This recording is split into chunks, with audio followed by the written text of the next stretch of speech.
মতো পিতা পিতা আমি খেলার মতো মিষ্টি আমি না বিবাদে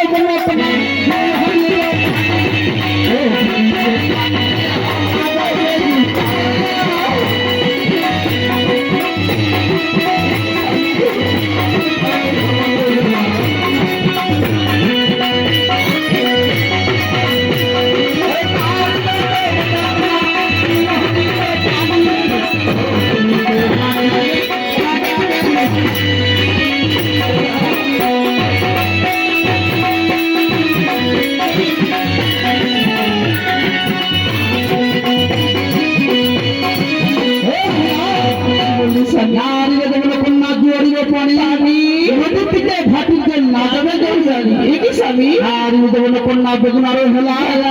যদি তুমি একটি ছেলের মা হয়ে যাবে খেলাবে হিঙ্গলাম জানো যদি তুমি একটি ছেলের মা হয়ে যাবে তাহলে তোমার উপরে কোনো ইন্টারেস্ট থাকবে কোনো সার্ভিস হবে তাই তো বলছি আজকাল রাত্রে আমাদের আনন্দের রাত না সোহাগ রাত আমি বলি আমার সঙ্গে প্রেম ভালোবাসা না আমি দিতে পারবো তবে ঠিক আছে দেখতে দেখতে রাত্রি ঘটে চলেছি এই বাসগুলো তুমি আমাকে বিছন করে দাও এর মধ্যে শয়ন করবো বলে আমার স্বামী মা বাবার